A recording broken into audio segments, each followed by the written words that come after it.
Selamat pagi Bang, perkenalkan nama saya Firman Mintansoy dengan NIM 11S23041. Di sini saya ingin menjelaskan tentang praktikum saya cash flow dalam praktikum React UTS ini. Nah, di sini kita akan perkenalkan diri terlebih dulu. Nama saya Firman Mintansoy dengan NIM 11S23041. Kita lakukan dengan introduction ini. Kali ini pengembangan kali ini menggunakan Boon, di mana Boon itu adalah project manager, sebuah runtime dan toolkit JavaScript modern dengan performa sangat tinggi. Jadi Boon memiliki kelebihan berupa install paket yang jauh lebih cepat dan juga efisien serta waktu banding yang singkat. Jadi di sini saya mempelajari apa saja? Saya mempelajari React, mengetahui JavaScript asynchronous, mengetahui alur, action, reducer dan store. Apa aja sih itu yang termasuk dengan action, reducer dan store? Mengetahui React Redux. Nah, di sini latar belakang masalah kita dalam latar belakang masalah cash flow kali ini yaitu pengelolaan duit yang sulit dilakukan untuk pengecekan. Nah, di sini saya membuat sebuah laman web di mana untuk pemasukan dan pengeluaran keuangan jadi lebih simpel dan mengetahui kemana arah uang itu jejaknya dan juga kebutuhannya karena ini mudah diakses dengan internet seperti itu. Nah, karena aplikasi kita kali ini menggunakan API, di mana dalam API tersebut kita akan meng-fetch data dari server yang ada. Server yang kali ini kita melakukan dengan Delcom API. Nah, di sini kode ini membuat fungsi post cash flow di mana dia akan mengirimkan lewat metode post data seperti type, source, label, description, dan nominal. Itu adalah sebagai body untuk respon kita untuk mengirimkan data ke API ini untuk menambahkan cash flow kita. Nah, di sini ada action, di mana dalam action ini seperti surat untuk menyuruh bahwasanya kita akan melakukan akan mengirim surat ke Redux seperti itu, ke reducer. Jadi kode ini digunakan untuk fungsi Redux di mana set cash flow membawa data cash flow sebagai payload seperti itu. Nah, di sini reducernya ini untuk menampung hasil dari hasil yang dikirimkan dari action, apa yang disuruh bakal kita simpan ke reducer. Reducer akan menyimpan ke store.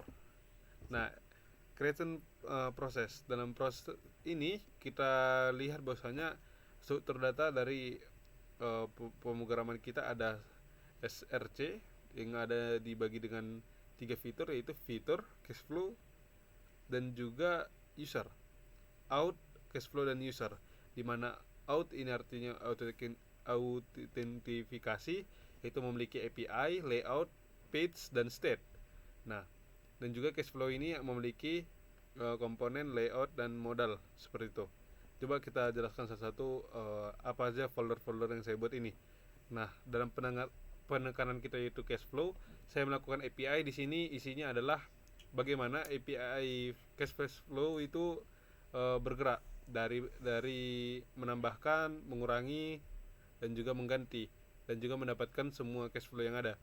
Di sini ada komponen. Komponen ini isinya bahwasanya untuk komponen React, di mana semisal kita memiliki chart, jadi kita dapat menggunakan di page seperti itu. Jadi tidak perlu mendefinisikan ulang komponen-komponennya. Jadi tinggal pakai saja yang sudah kita buat di komponen ini. Dan juga layout itu untuk mengatur bahwasannya web kita akan bagaimana layoutnya. Yang pertama nanti akan ada navbar dan juga sidebar. Dan juga kontennya dilakukan dengan outline.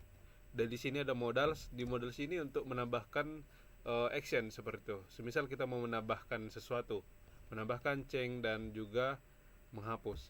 Dan juga ada page untuk cash flow kita, dan juga report cash flow kita, dan juga resource ini isinya adalah custom CSS, dan state ini isinya adalah action dan reducer, di mana action dan reducer kita akan diisi dalam sini.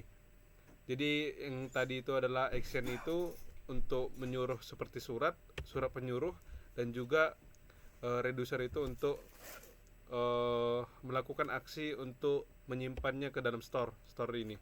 Jadi isi dari kita dari UI ke masuk ke action, masuk ke reducer, masuk ke store. Nah, di sini ada helper untuk saya membuat sebuah folder helper untuk melakukan fetch API. Nah, di sini ada hook dan juga ada app dan main. App ini untuk melakukan bahwasanya root dari masing-masing laman web kita. Dan di sini ada main untuk menjalankan aplikasinya.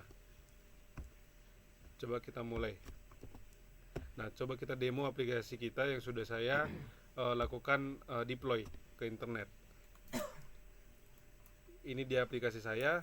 Pertama sekali saya logout terlebih dahulu. Saya melakukan email saya masukkan kata password saya yang sebelumnya sudah saya coba. Oke, ternyata bisa masuk. Berarti outnya berhasil. Lanjut, kita melakukan ada di sidebar itu ada beranda dan laporan.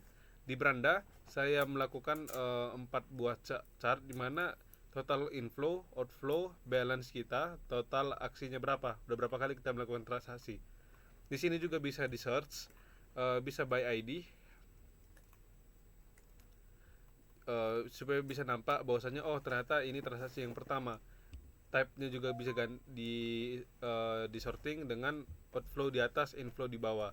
Dan juga sumbernya juga bisa kita otak-atik. Jadi kita nampak bahwasanya oh dari uang dompet cash ada di sini, dari kartu kredit ada ini, dari tabungan ada ini. Nah, juga ada label dan deskripsi untuk kita buat dan juga nominal. Jika dia plus warna hijau, jika dia minus warna merah. Dibuatnya kapan dan juga bisa kita edit. Oke, kita lakukan tambah baru. Nah, kita tambah baru inflow atau outflow. Ini uang masuk atau uang keluar. Jadi coba kita masukkan uang keluar. Dari mana uang keluarnya? Dari cashnya. Dari dompet kah? Dari kartu kredit kah? Atau dari tabungan? Saya buat dari tabungan. Labelnya membeli mobil. Membeli mobil semisal kita buat deskripsinya membeli mobil mainan. Nah, di ini deskripsinya untuk adik, untuk ulang tahun semisal. Nah, nominalnya berapa? Semisal nominalnya 1 juta. 1 juta rupiah kita simpan. Oke. Coba kita lakukan. Karena tadi itu outflow, karena saya melakukannya sorting type tadi, coba kita lakukan outflow. Membeli mobil mainan 1 juta. Nanti balance kita akan berkurang dan juga pengeluaran bulan ini akan diketahui. Dan juga kapan dimana ada tanggal 12. Saya mencoba ini tanggal 12. Oke. Coba kita melakukan edit. Semisal jika salah, oh ternyata dari uang di dompet. Coba kita simpan. Nanti akan muncul top up, yaitu tindakan berhasil, tutup. Semisal kita hapus, kita juga bisa menghapus, ya. Bisa juga kita cari apa aja sih yang ada labelnya. Semisal yang ada Firman. Ada Firman itu label Firman ada 4, bisa di searching. Tadi kan ada banyak. Tipenya juga bisa di sorting. Apakah kita mau inflow saja atau outflow saja? Seperti itu. Nah, ini untuk inflow dan Firman. Di sini saya hapus firmannya, jadi inflow-nya semua. Oke, inilah transaksinya. Dan juga untuk itu karena kita memasukkan apakah itu keluar dan masuk, kita tidak bisa melihat bahwasanya lebih gampang melihat apakah laporannya keuangan kita lebih besar pengeluaran atau pemasukan. Nah, saya melakukan sebuah chart di sini untuk memudahkan kita secara visual dalam melihatnya. Jadi untuk ada chart batang, ada chart kue, ada chart juga line seperti itu. Jadi inilah hasil pekerjaan saya yang sudah saya buat. Ada sortingnya, bisa dibuat, dan kita akan logout terlebih dahulu.